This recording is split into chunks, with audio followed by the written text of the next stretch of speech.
MCN लाया है आपके लिए CCTV सर्विस।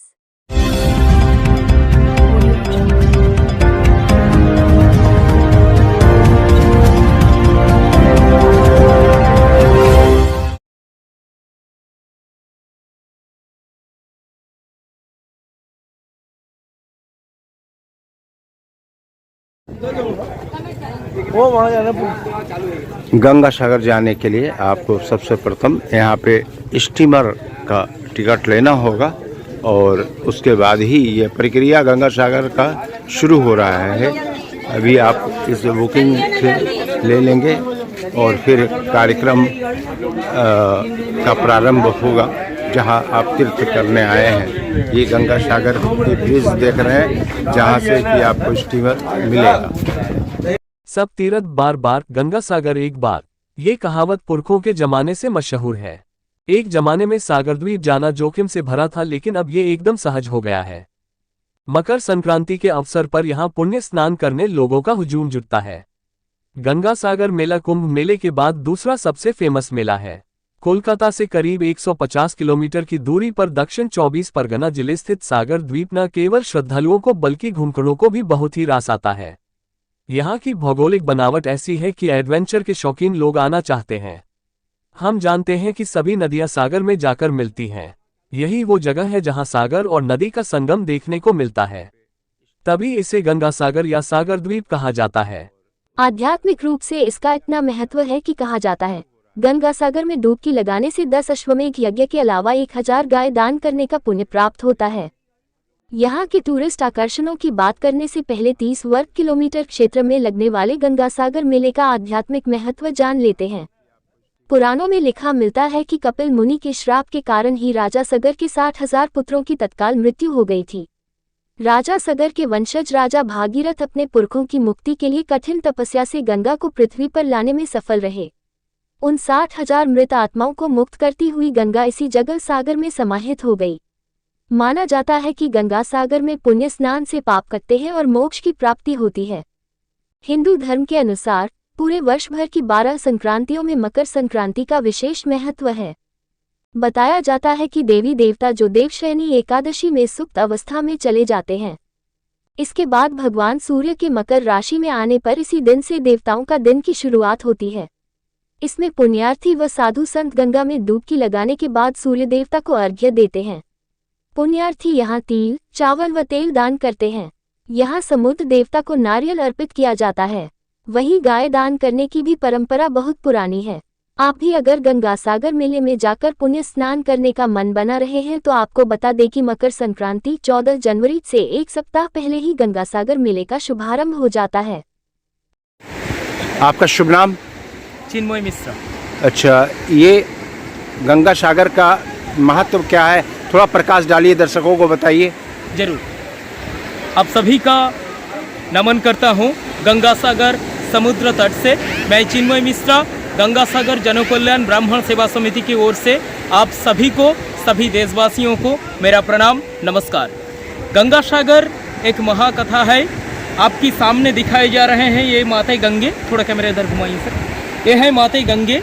यहाँ पे गंगा और सागर दोनों का संगम है, दोनों की संगम है। ये दिशा पश्चिम से माँ गंगा इधर पधारे हैं और पूर्व की ओर से सागर, ये दोनों के बीच जो संगम हुए हैं यही गंगा सागर संगम कहलाता है। सदियों युग पहले ये सत्ययुग की शायद कथा थी, जब राम अवतार की और उसके एक वंशज थे जिसका नाम थे राजा सगर। राजा सगर की 60,000 पुत्रों थे। उस पुत्रों की दम पर उन्होंने अश्वमेध यज्ञ करने का एक सोच लिया। उस सोच जैसे लिया, उस सोच के साथ उन्होंने, जो आप सभी को पता होता है, अश्वमेध यज्ञों का एक नियम होता है, उस नियम के मुताबिक अश्व को छोड़ा जाता है। फिर जब अश्व घर लौटते हैं तब ही ये अश्वमेध यज्ञ होते हैं और उसमें जो फल मिलता है वो इंद्रासन की फल प्राप्ति होती है। इस सोच के साथ राजा सगर ने अपना अश्वमेध यज्ञ करने का प्रयत्न लिया और अश्व को छोड़ दिया। लेकिन इंद्रासन जाने की डर पर देवराज इंद्र ने उस अश्व को पकड़ा और ये पाताल भूमि में, जहाँ पे विष्णु के 10वें अवतार के रूप में ऋषि कपिल ने ध्यान मग्न थे, उसका आश्रम की कुटीर के बाहर वो अश्व को बांध के चले गए। ढूंढते हुए आ रहे थे पीछे पीछे उनका सगर का 60,000 वंशज और आके देखे एक ऋषि तपस्या में लीन थे और उसके बगल में ही उनका यज्ञों का घोड़ा बंधा हुआ था। तो उन्होंने ऋषि को चोर समझ बैठे और या डाकू समझ बैठे, उसका ध्यान भंग करने का प्रयत्न किया। लेकिन उसी में ऋषि ने क्रोधित हुए, उसका तीसरा आँख या तीसरा नयन खुले और सगर की 60,000 पुत्रों की पूरी तरफ से नाश हो गई या वो भस्म हो गई। कई पीढ़ी चले गए, उसके बाद एक पीढ़ी आया असमंजस नाम की, उसके पोता थे भगीरथ। भगीरथ जी ने सपने में देखे उनका 60,000 जो वंशज थे, पूर्वजों थे, उनके आत्मा इधर पातालपुरी में भटक रहे हैं इधर उधर। तो उन्होंने क्या करेंगे, क्या सोच विचार के साथ उन्होंने महादेव शंकर का तपस्या किया, उनको प्रसन्न किया। महादेव ने उनको कहा आप ब्रह्मा जी को प्रसन्न कीजिए। जब भगीरथ जी ने कड़ी तपस्या के बाद भगवान ब्रह्मा की उनको तप में संतुष्ट किया और उनके कमंडलू से निकलते हुए गंगा की धारा कर मठ में लाने का प्रयत्न किया। लेकिन कमंडलू से निकलते हुए गंगा की इतना तेज भाव था जो ये पृथ्वी या धरा सहन नहीं कर सकता था। इसलिए और इसका घमंड भी था, माता गंगे की घमंड भी था उनके तेज भाव की वजह से। तो इसलिए उसका जो अहंकार है वो टूटाने के लिए भगवान शंकर ने अपने जटा में गंगा को समाहित कर लिया। फिर भगीरथ जी ने शंकर जी का कड़ी तपस्या की और माता गंगे के उनसे जटा से निकाला। इसलिए अभी भी दिखा जाता है भोलेनाथ शंकर की वो माथे की जटा से निकल रहे हैं माता गंगे की धारा। वही धारा इधर आए और पाप नाशिनी के रूप में, कलुष नाशिनी के रूप में सगर की 60,000 वंशों की उद्धार की। इसीलिए विष्णु पुराण और गरुड़ पुराण दोनों पुराण इसका साक्षी देता है। जो भी आपका शुभ नाम? चिन्मय मिश्रा। अच्छा, ये गंगा सागर का महत्व क्या है, थोड़ा प्रकाश डालिए, दर्शकों को बताइए। जरूर। आप सभी का नमन करता हूँ गंगा सागर समुद्र तट से। मैं चिन्मय मिश्रा, गंगा सागर जनकल्याण ब्राह्मण सेवा समिति की ओर से आप सभी को, सभी देशवासियों को मेरा प्रणाम, नमस्कार। गंगा सागर एक महाकथा है। आपकी सामने दिखाए जा रहे हैं ये माता गंगे, थोड़ा कैमरा इधर घुमाइए सर। ये है माता गंगे। यहाँ पे गंगा और सागर दोनों का संगम है, दोनों की संगम है। ये दिशा पश्चिम से माँ गंगा इधर पधारे हैं और पूर्व की ओर से सागर, ये दोनों के बीच जो संगम हुए हैं यही गंगा सागर संगम कहलाता है। सदियों युग पहले ये सत्ययुग की शायद कथा थी, जब राम अवतार की और उसके एक वंशज थे जिसका नाम थे राजा सगर। राजा सगर की 60,000 पुत्रों थे। उस पुत्रों की दम पर उन्होंने अश्वमेध यज्ञ करने का एक सोच लिया। उस सोच जैसे लिया, उस सोच के साथ उन्होंने, जो आप सभी को पता होता है, अश्वमेध यज्ञों का एक नियम होता है, उस नियम के मुताबिक अश्व को छोड़ा जाता है। फिर जब अश्व घर लौटते हैं तब ही ये अश्वमेध यज्ञ होते हैं और उसमें जो फल मिलता है वो इंद्रासन की फल प्राप्ति होती है। इस सोच के साथ राजा सगर ने अपना अश्वमेध यज्ञ करने का प्रयत्न लिया और अश्व को छोड़ दिया। लेकिन इंद्रासन जाने की डर पर देवराज इंद्र ने उस अश्व को पकड़ा और ये पाताल भूमि में, जहाँ पे विष्णु के 10वें अवतार के रूप में ऋषि कपिल ने ध्यान मग्न थे, उसका आश्रम की कुटीर के बाहर वो अश्व को बांध के चले गए। ढूंढते हुए आ रहे थे, पीछे पीछे उनका सगर का 60,000 वंशज और आके देखे एक ऋषि तपस्या में लीन थे और उसके बगल में ही उनका यज्ञों का घोड़ा बंधा हुआ था। तो उन्होंने ऋषि को चोर समझ बैठे और या डाकू समझ बैठे, उसका ध्यान भंग करने का प्रयत्न किया। लेकिन उसी में ऋषि ने क्रोधित हुए, उसका तीसरा आँख या तीसरा नयन खुले और सगर की 60,000 पुत्रों की पूरी तरफ से नाश हो गई या वो भस्म हो गई। कई पीढ़ी चले गए, उसके बाद एक पीढ़ी आया असमंजस नाम की, उसके पोता थे भगीरथ। भगीरथ जी ने सपने में देखे उनका 60,000 जो वंशज थे, पूर्वजों थे, उनके आत्मा इधर पातालपुरी में भटक रहे हैं इधर उधर। तो उन्होंने क्या करेंगे, क्या सोच विचार के साथ उन्होंने महादेव शंकर का तपस्या किया, उनको प्रसन्न किया। महादेव ने उनको कहा आप ब्रह्मा जी को प्रसन्न कीजिए।